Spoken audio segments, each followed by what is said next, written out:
찜통 더위와 산발적인 폭우가 이어졌던 2017년 한반도의 여름. 살인적인 폭염에 농작물은 타들어가고 예년보다 빨리 찾아온 여름과 함께 찾아온 게 있었으니 바로 해충이다. 지금 한반도는 외래해충들의 습격으로 몸살을 앓고 있다. 전에보다 앞으로 이런 외래해충의 그 출현 빈도수가 더 증가하지 않을까 이렇게 이제 우려하고 있습니다. 앞으로도 외래해충의 피해는 더욱 커질 것이라고 하는데 병해충의 집단 번식지가 되어버린 한반도. 지금 이곳은 해충과의 전쟁 중이다. 과연 이를 막을 방법은 없는 것일까? 기록적인 무더위가 이어지면서 달갑지 않은 불청객이 늘고 있습니다. 줄기엔 가는 거미줄 같은 게 지저분하게 엉겨붙었습니다. 배나무든 인삼이든 할 것 없이 달라붙어 농작물을 공격하고 있습니다. 예년보다 빨리 찾아온 해충의 습격으로 전국 곳곳의 농가들이 발칵 뒤집어졌다. 농작물의 잎과 과실을 가리지 않고 피해를 입히는 해충들이 부쩍 늘어났기 때문이다. 그동안에는 쉽게 볼 수 없었던 외래 해충이라고 하는데 작은 크기와 낯선 생김새. 하지만 그 피해는 어마어마하다. 대체 이 해충들의 정체는 무엇일까?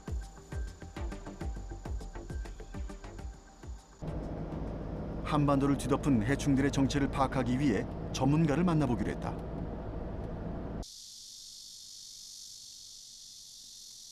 충남 예산에 있는 농업기술원.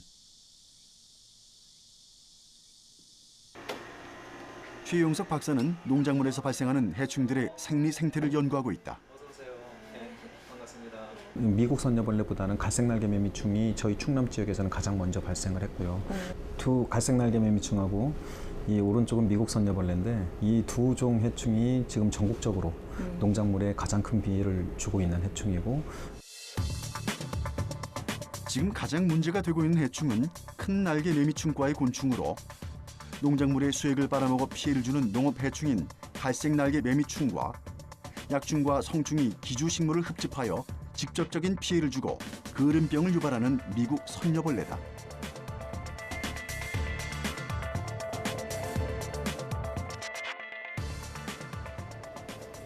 현미경으로 그 생김새를 자세히 살펴보기로 했다.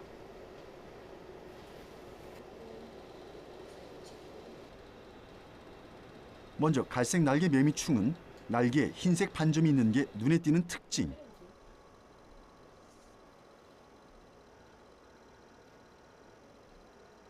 네, 이 갈색날개 매미충은 날개에 흰색 반점이 있다는 게 특징이고요.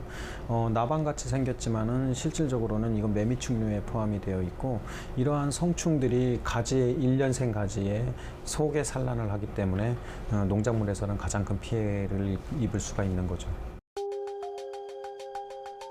가지와 잎에 집단으로 기생하는 미국 선녀벌레는 몸통이 잿빛을 띠며 겉에는 하얀 솜과 같은 막스 물질로 덮여 있는 게 특징이다.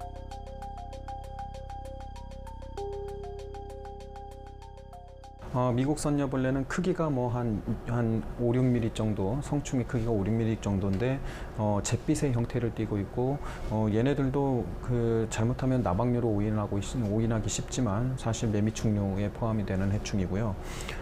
얘네들은 기주에 산란을 할 때 가지 속에 산란을 하지는 않지만 가지 조피 그 사이사이에 산란을 하기 때문에 방제가 또 쉽지가 않은 그런 해충입니다. 더욱 우려되는 점은 처음에는 충청 지역에서만 발생한 것이 지금은 전국으로 빠르게 번지고 있다는 점이다.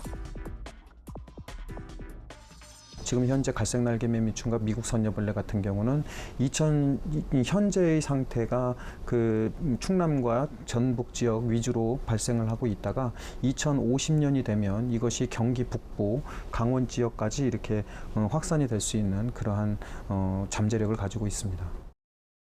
짙은 붉은색 부위가 갈색날개매미충이 가장 많은 지점이 되겠고요. 앞으로도 얘네들이 산림을 타고 확산이 될 수 있는 그러한 예측 모델이 되겠습니다. 농촌진흥청이 조사한 자료에 따르면 외래해충의 발생 면적은 해마다 늘어나는 추세. 미국 선녀벌레의 경우 발생 면적이 2014년에 비해 2016년에 2배 이상 증가했으며 갈색 날개 매미충 역시 2년 사이에 발생 면적이 2배 이상으로 급증했다.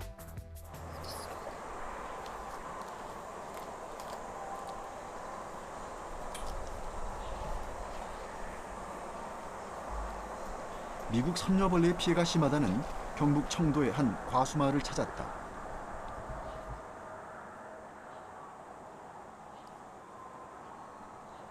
이곳은 피해 신고가 접수된 감나무 농원이다.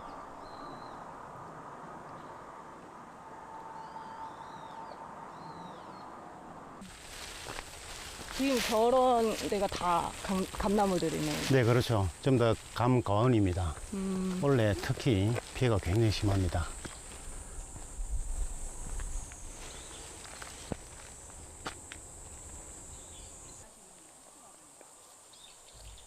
다른 나무에 비해 감나무의 피해가 특히 크다고 하는데 언뜻 보기에는 상태가 나쁘지 않아 보이는 감나무.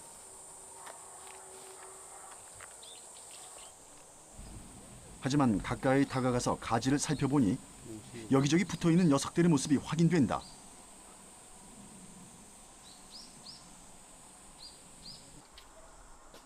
보호색을 띠고 있어 잘 모르는 사람들은 그냥 지나치기가 쉬운 것이다.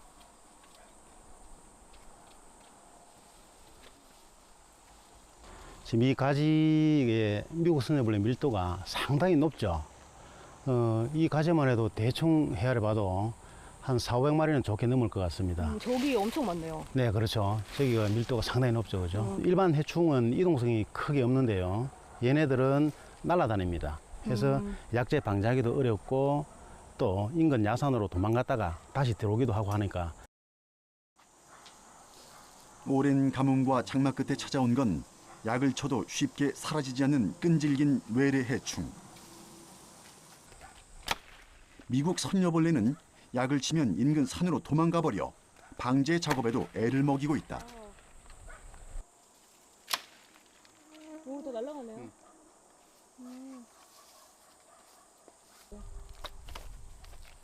게다가 식물과 나무는 물론 사람에게도 잘 달라붙어 혐오감마저 주고 있는데 이렇게 사람의 옷에 붙어 다니며 잘 떨어지지도 않는다. 부착성입니다.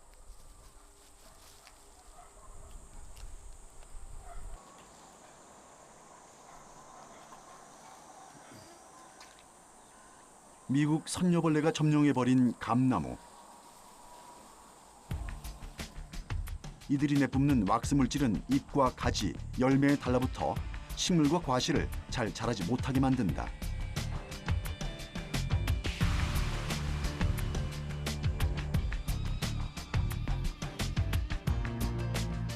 뿐만 아니라 식물의 수액을 빨아먹어 식물체를 말라 죽게 할 뿐만 아니라 배설물로 그을음병을 유발해 2차 피해까지 주고 있다.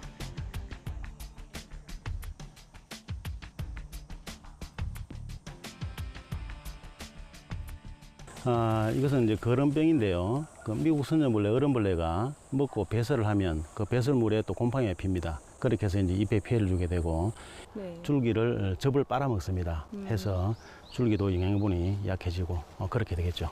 네. 가지와 잎, 과실에까지 그을음을 남겼다. 겉모습에 병의 흔적이 생겼기에 당연히 상품의 가치는 하락된다. 봄부터 애써 키워온 농작물들이 이렇게 속수무책으로 미국 선녀벌레에게 당하고 있다.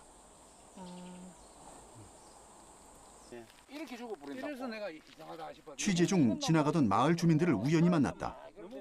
이들 역시 미국 선녀벌레가 기승을 부리는 탓에 피해가 이만저만이 아니라고 하는데 7일 날인가? 경운기 동호회가 칩답고요. 네. 온 동네로. 안 그래도 제가 치면 예. 날아가죠. 올라가 날아가 딴데 붙어 그렇죠. 어떻게 하나? 예.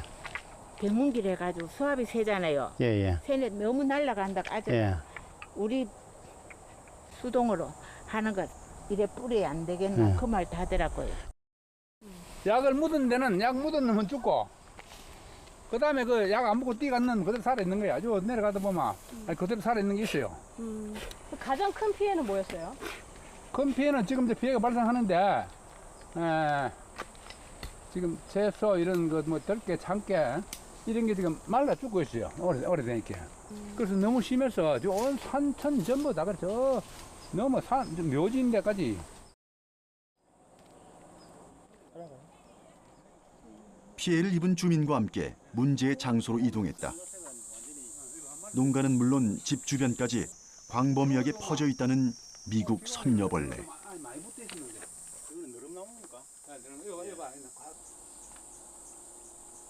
이곳에서도 역시 나뭇가지마다 딱 달라붙어 있는 미국 선녀벌레를 만날 수 있었다. 자세히 보니 다소 곳이 날개옷을 접고 있는 선녀의 모습을 닮았다. 이 나무는 어르신 느릅나무죠. 네, 느릅나무. 느릅나무인데 이 주위에 그 미국 선녀벌레 밀도가 높다 보니까 이 느릅나무까지 지금 피해를 주고 있는 상황이거든요.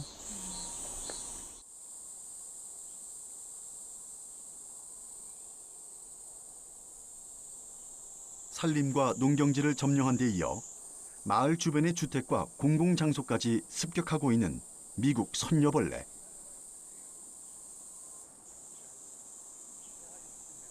특정한 나무를 가리지 않고 출현하는 데다 나무 한 그루에 수백 마리가 기생하고 있어 그 피해는 날로 더욱 커지고 있는 상황이다.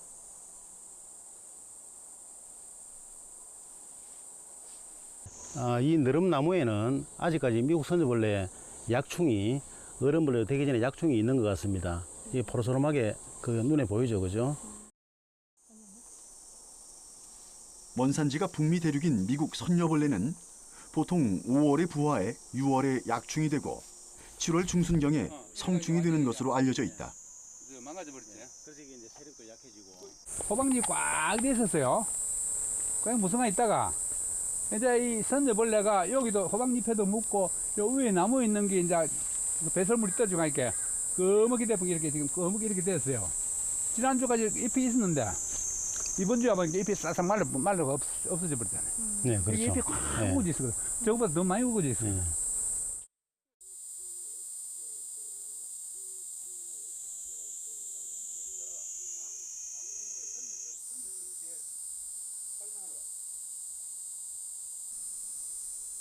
지난주까지는 무성했던 호박잎들이 바짝 말라 죽어버렸고 그나마 아직 살아있는 잎에는 그을음병이 생겨 여기저기 얼룩덜룩한 무늬가 생겼다.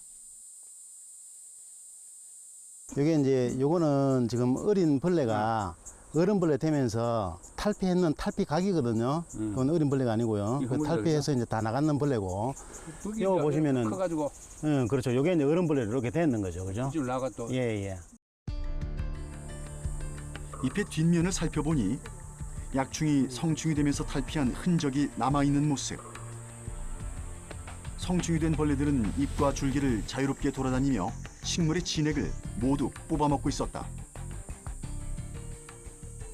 이게 지난주에 이렇게 잎이 망가지기 전에 이게 배설물만 묻어가지고 있는 시커멓게 된 상태거든.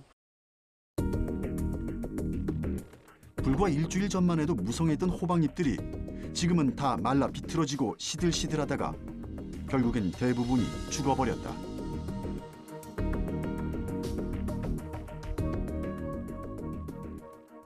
붙어있던 그 선녀충 배설물이 떨어져가지고 요거 나무 밑에는 지붕이 새카맣게 되어 있잖아요. 꽉 붙어 있는 게 지금.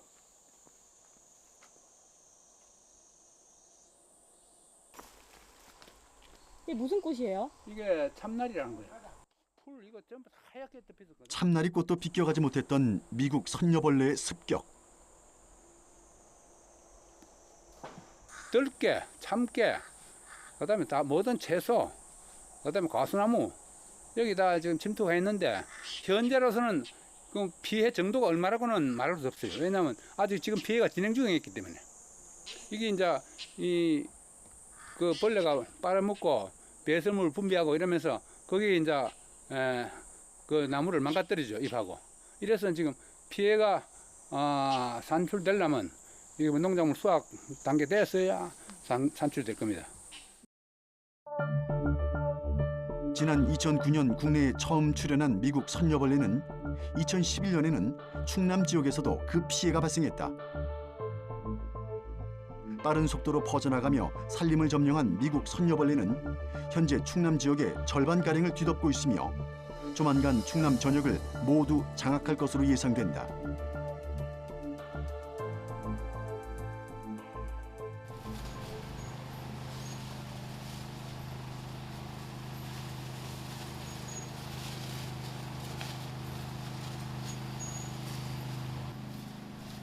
장마가 끝나자 기다렸다는 듯이 기승을 부리고 있는 외래 해충들의 피해를 막기 위해 전국 곳곳에선 긴급 방제가 실시되고 있다. 들깨와 콩 등 바짝물들의 수액을 빨아먹는 성충은 산림과 농경지는 물론 마을 주변 주택가나 공원까지 침범해 주민들에게 혐오감과 불편마저 주고 있다. 예, 요즘에 그 선녀벌레가 아주 극심해가지고요. 지금 아주 최성기입니다. 그래서 공동으로 긴급 방제를 하기 위해서 이렇게 오늘 이 자리에 나왔습니다. 자체적으로 방역하기도 힘들고 또 방역기도 부족하고 또 산림이 우거진 데는 또 하기가 어려워요. 그 실상적으로. 그래서 저희 그 부서에서 이렇게 방역차를 동원해가지고 긴급 방제를 하고 있습니다. 예.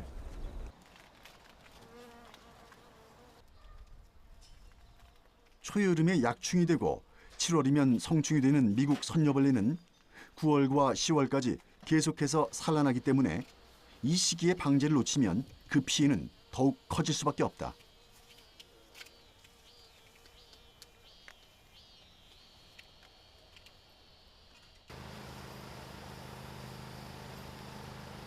경기도 양주시는 농경지와 산림, 주택가 등 약 620헥타르를 대상으로 대대적인 긴급 방제에 나섰다.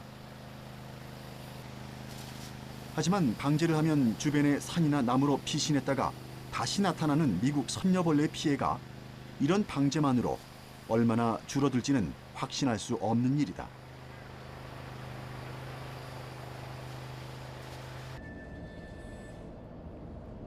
계속해서 그 영역을 넓혀나가는 외래해충의 피해뿐 아니라 바이러스로 인한 피해 역시 급증하고 있다. 그 피해 정도를 확인하기 위해 찾아간 곳은 경북 영양군에 있는 농업기술센터.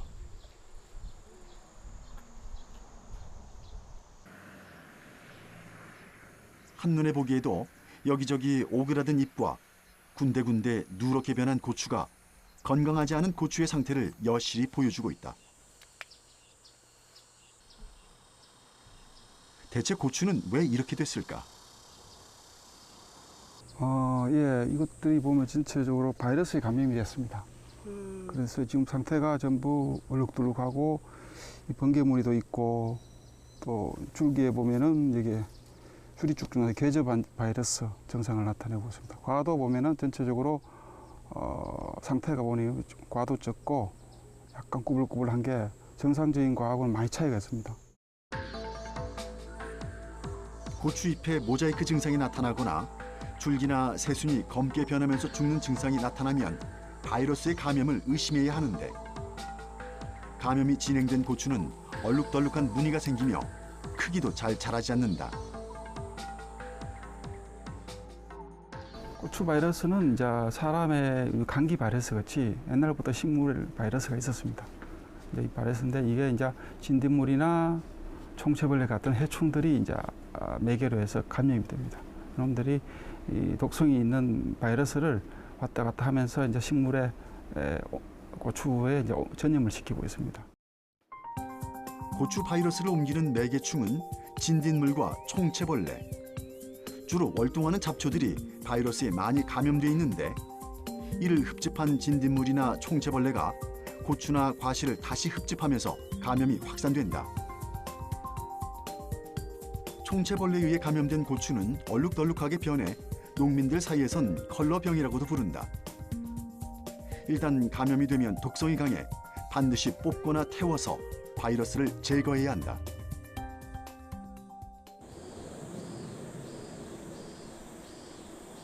더욱 우려스러운 점은 예년에 비해 올해 전국적으로 바이러스 발생률이 증가했다는 점인데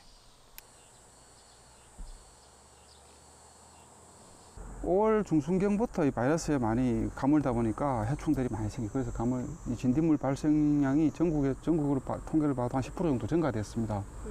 그 진딧물 발생률이 10% 정도 증가되기 때문에 저희들의 예측대로 바이러스들이 상당히 좀 많이 발생이 됐네요. 올해 5월과 6월은 비가 적게 오며 유난히 가물었던 날씨 때문에 진딧물의 발생량이 예년에 비해 많이 증가했고 당연히 그 피해가 더 커질 수밖에 없었다.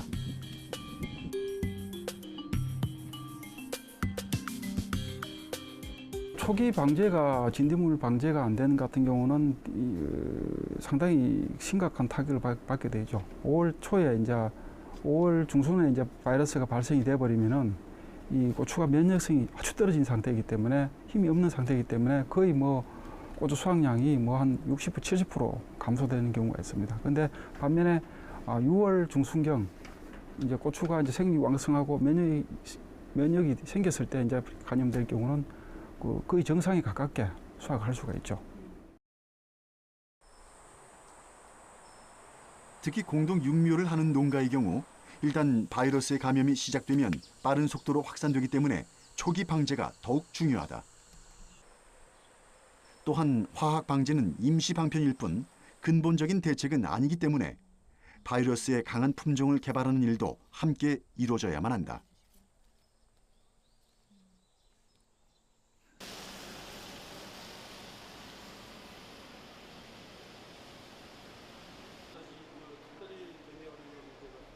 그렇다면 이러한 병해충들의 피해를 막을 수 있는 방법은 없는 걸까?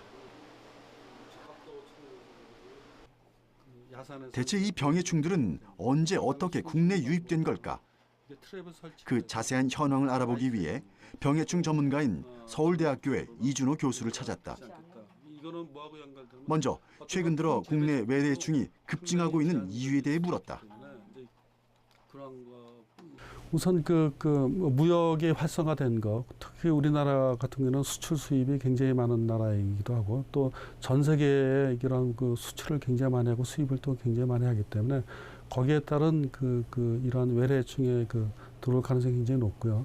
두 번째로는 여행객들이 점점 증가하고 해외 여행들 수가 증가함에 따라서 본인들도 모르게 묻혀서 들어오는 경우도 종종 있고. 외래해충의 발생은 해마다 꾸준히 증가하고 있는데 국가 간의 무역 증가가 그 하나의 원인으로 보인다. 농산물이나 목재 등 국가 간의 무역이 예전보다 활발해지면서 외래해충의 유입도 예전보다 쉬워졌다. 실제로 국내에서 발생한 외래해충은 2000년대엔 4종이었던 것이 2010년 이후 10종으로 증가했다. 이런 외래해충뿐 아니라 시기나 장소를 가리지 않고 돌발적으로 출현해 산림과 농경지를 훼손하는 돌발해충이 증가하고 있는 건 역시 큰 문제가 되고 있는데 이는 농작물 재배의 집단화와 새로운 작물 재배가 늘어나면서 잠재해충이 늘어났기 때문인 것으로 보인다. 급격한 기후 변화와 농업 환경의 변화는 해충들이 번식하기에 더없이 좋은 환경을 만들어주고 있다. 최근 지난 10여 년간의 기록을 보면 겨울철 온도가 상당히 상승하고 있고 이에 따라서 그전에는 월동을 하지 못하던 그런 해충들이 월동할 가능성이 높아진다는 것이죠. 여기에 따라서 앞으로 이러한 정착 가능성이 높아지게 되고 몇 년에 걸치면 밀도수가 증가하게 되고 이렇게 돼서 이제 문제가 부각되는 것으로 이렇게 보고 있습니다. 따뜻해진 겨울과 점점 더 뜨거워지고 있는 여름. 지구온난화는 해충의 재앙마저 가져오고 말았다. 기후변화는 아열대 병해충의 토착화를 가져왔고 농업과 환경 전반에 영향을 미치고 있다. 그리고 앞으로도 그동안 볼 수 없었던 해충들은 더 많이 출현할 것으로 보인다. 70년대, 90년대에서는 굉장히 빨라지게 돼서 현재 시기에 비해서 약 30일 정도 앞당겨지는 것은. 농촌진흥청은 점점 늘어나는 병해충의 피해를 막기 위해 병해충과의 전쟁을 선포하고 8월 초엔 병해충 주의보까지 발령했다. 지자체별로 긴급 방제 기간을 정해 집중적인 예찰과 방제에 나서 농산물 수확에 피해가 가지 않도록 노력하고 있다.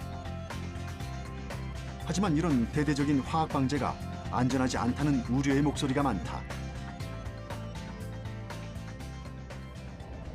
그래서 최근에는 여러 가지 대안 방제법들이 나오고 있는데 경북 경산에 있는 한 포도 농가에서는 대안 방제를 통해 꽤 효과를 봤다고 한다. 꽃매미의 습격으로 포도 수확에 차질이 있었다는 이곳. 꽃매미의 피해를 막을 수 있었던 건 포도밭 전체를 둘러싼 커다란 방충망이다. 꽃매미 방제에는 화학 방제보다 더 효과가 있었다고 한다. 처음에 꽃매미가 유입됐을 때는 우리 농가에서는 무슨 해충인지를 알지를 못했습니다. 그래서 피해가 굉장히 심했고요. 그래서 우리가 농약도 개발을 하고 해놨지만 꽃매미 방제를 위해서 1년에 3회에서 5회 정도 농약을 살포합니다. 해서 또 방제가 완전히 되는 것도 아니고요. 그래서 물리적인 방법으로 방충망을 씌워보니까 상당히 방제하기가 효과적이다. 그렇게 해서 지금 대부분 농가에서 방충망을 처리를 하고 있습니다. 꽃매미는 알에서 성충이 되기까지 2개월밖에 걸리지 않을 정도로 빠른 번식력을 가졌다. 20개의 수액과 영양분을 빨아먹어 시들게 할 뿐 아니라 그을음병을 유발해 과실에도 큰 피해를 입힌다. 처음에는 이 비가림이 안 되거든. 그렇지. 비가림이 안 되고 그럴 때는 꽃매미가 굉장히 심했는데 이제 비가림 하고 난 뒤에는 꽃매미가 전혀 그런 게 없어요. 그것도 약도 이제 정기적으로 뭐 한 달에 뭐 한 번씩 치고 이래야겠네. 직접 포도밭으로 들어가 꽃매미의 피해가 없는지 확인해봤다. 얘네들이 그러면 지금은 피해가 없지만 원래는 보통 이런 지금은 꽃매미가 없기 때문에 굉장히 포도 상태가 좋습니다.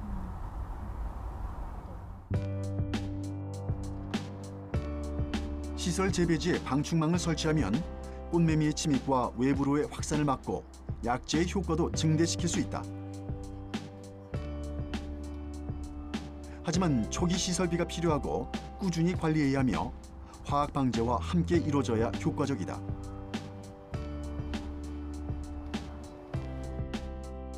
또한 자연적인 방법으로 수분이 힘들기 때문에 완전한 방제법이 될 수는 없다.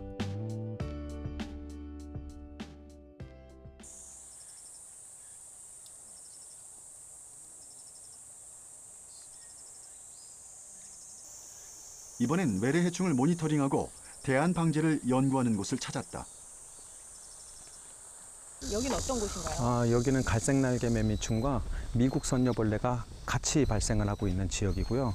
저희가 이제 그러한 갈색날개 매미충과 미국 선녀벌레를 방제하기 위해서 지금 옆에 보시면 이렇게 해바라기를 심어놨잖아요. 이것이 이제 유인할 수 있는 식물체로서 이렇게 쭉 심어놓은 상태고요.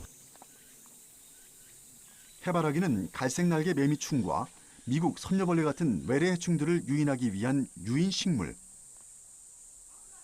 아로니아 재배지 옆에 일정한 간격으로 해바라기를 심어 해충들이 아로니아로 가는 것을 1차적으로 막아주고 2차적인 방제 효과도 보고 있다.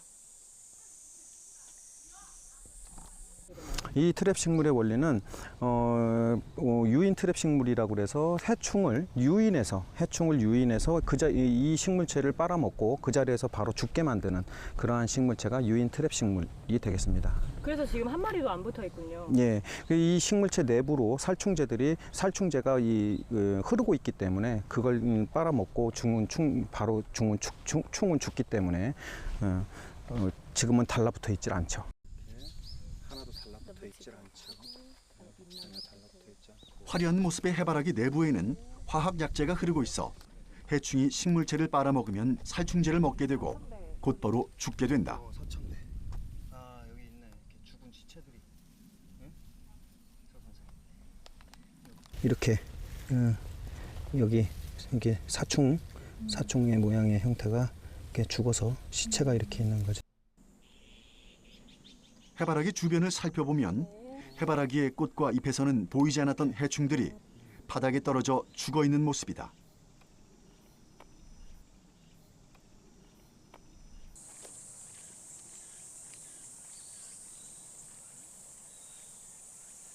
그렇다면 해바라기가 과연 해충들을 유인하는 데 얼마나 효과적이며 이를 통해 해충 방제에는 어떤 도움을 주는지 좀 더 자세히 알아보자.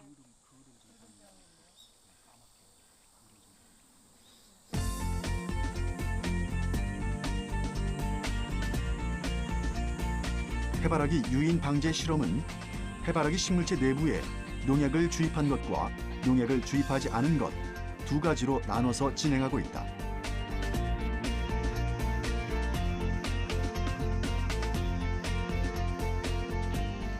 지금 저희가 무철입구하고 철입구하고 이렇게 두 가지로 놨는데 이 무철입구는 농약을 준 구와 농약을 주지 않은 구를 비교하기 위해서 이렇게 무철입구를 두는 것이죠. 그래서 이 무철입구를 보면은 해충들이 이렇게 많이 달라붙어서 많은 그 해충의 그 배설물에 의해서 이렇게 까맣게 변해 있는 모습을 볼 수가 있고,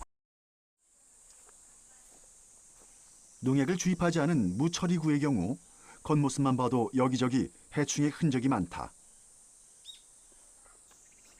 해바라기 줄기에는 미국 선녀벌레가 여기저기 기어다니고 있었으며 이들의 배설물로 인해 잎과 줄기에는 까맣게 그을음병이 생겨 있었다.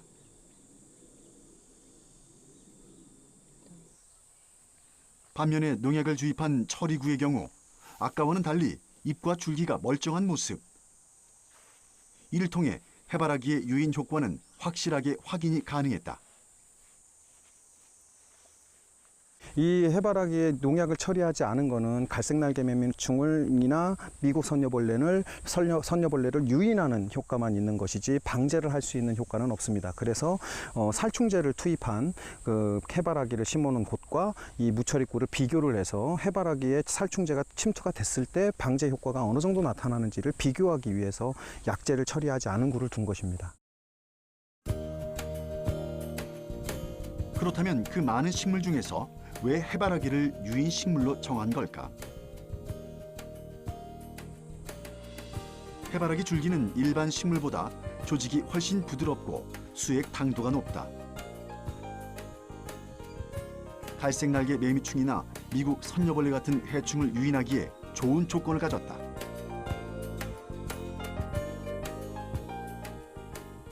광범위한 지역의 일시적인 효과만 볼 수 있는 화학방제 보완법으로 유인식물을 이용한 방제 기술이 대안으로 제시되고 있다. 무차별적인 화학방제보다 좋은 효과를 내고 있지만 이 역시 약제를 사용한다는 점에선 화학방제에 속한다. 이런 한계를 극복할 또 다른 친환경 방제법도 모색돼야 할 것이다.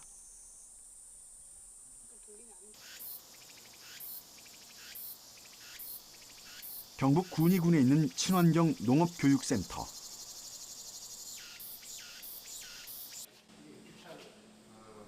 이경열 교수는 천적을 이용해 해충을 없애는 친환경 방제 연구에 주력하고 있다.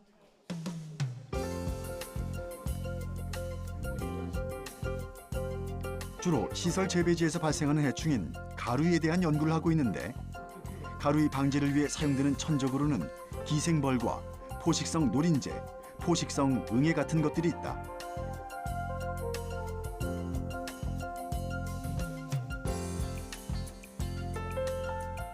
천적 연구를 위해 연구소에는 해충과 천적, 이들이 살아가는 식물까지 직접 사육하고 있다. 농민들 스스로 필요한 해충을 키우고 농법에 바로 적용할 수 있게 하는데 바로 천적 자가 생산법이다.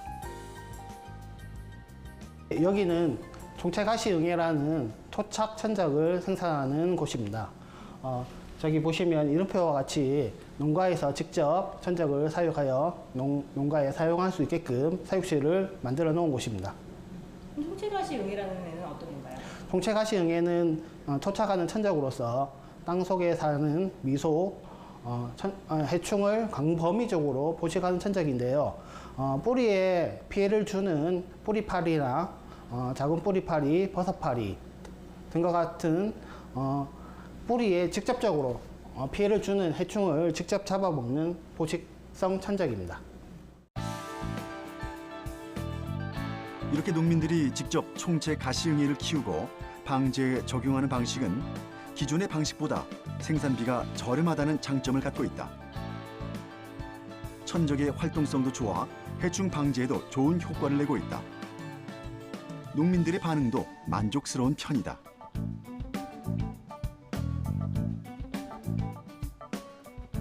뿌리에 피해를 주는 해충을 잡아먹는 포식성 천적인 총채가시응애. 총채가시응애의 활발한 활동성과 증식을 위해 이들이 사는 대지를 잘 저어준다. 또한 총채가시응애 먹이인 긴털가루응애를 공급하기도 한다. 이 작업 역시 농민들이 일주일에 한 번씩 이곳에 들러 직접 하고 있다.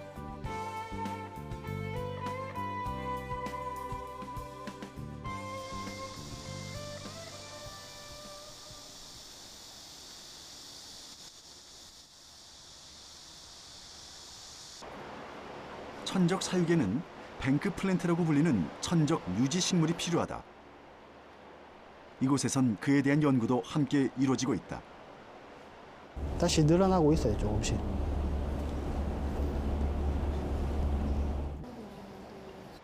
이 담배 식물이 바로 천적 유지 식물. 담배에서 서식하는 천적이 가루이 같은 해충을 잡아먹어 해충의 밀도를 줄이는 역할을 한다. 이 담배는 이 가루이와 같은 이런 해충이 아주 좋아하는 식물입니다. 작물보다 토마토와 같은 이런 작물보다도 더 좋아하는 식물입니다. 그래서 이 담배를 토마토 하우스 내에 심어 놓으면은 가루이가 토마토보다 담배에 먼저 오게 됩니다. 근데 이 담배를 에서 서식할 수 있는 천적이 있습니다. 담배 장림 노린재가 있습니다. 이 담배 장림 노린재는 담배 가루이를 잡아먹고 담배 가루이의 밀도를 떨어뜨릴 수가 있는 그런 것이 되겠습니다. 천적 유지 식물인 뱅크 플랜트를 개발하는 일은 천적 방제 연구에서 매우 중요하다. 친환경 방제를 위해서는 천적을 지속적으로 공급해야 하는데 그러려면 당연히 비용이 많이 들기 때문이다. 초기에 한 번만 천적을 공급하고 잘 유지시킬 수만 있다면 경제적으로 큰 효과를 볼 수 있다.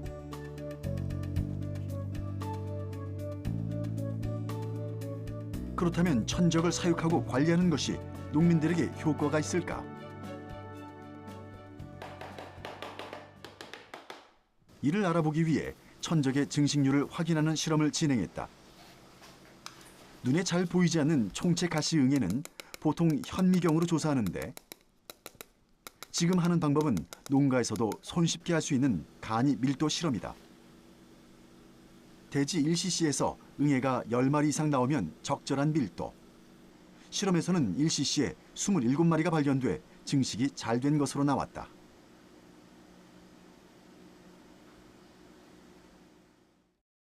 우선 이 외래충의 그 생태 연구가 국내에서는 잘 안 돼 있기 때문에 당연히 그 생태 또는 생리적인 연구가 필요합니다. 이것은 이제 보다 중요한 것은 아예 그 이동해오는 원인을 차단하는 것이 가장 중요하다고 봅니다. 그래서 우리가 검역을 더 철저히 하고 또는 외국에서 여행을 갔다 오는 사람들도 이런 그 외래충의 유입의 가능성에 본의 아니게 일조한다는 이러한 그 가능성을 항상 염두에 두셔서 이런 외래충들이 들어오는 것을 막는데 신경 쓰는 것이 굉장히 중요하다 이렇게 생각이 듭니다. 이른 더위와 고온 다습한 무더위가 장기화되면서 한반도는 각종 병해충의 온상지로 변해버렸다. 예전엔 볼 수 없었던 해충들이 애써 지은 일년 농사를 망치고 주민들에게 불편을 주어 각 지방단체와 소방당국이 대대적인 방제에 나서고 있지만 쉽게 꺾일 기세가 아니다. 해충의 습격으로부터 자유롭기 위해선 방제와 연구에도 힘써야 하지만 해충의 유입을 원천적으로 차단하는 일 역시 중요해 보인다. 누군가의 작은 부주의가 해충의 유입을 가져오고 돌이킬 수 없는 변화를 일으킬 수 있다는 사실을 다시 한번 기억해야 할 것이다.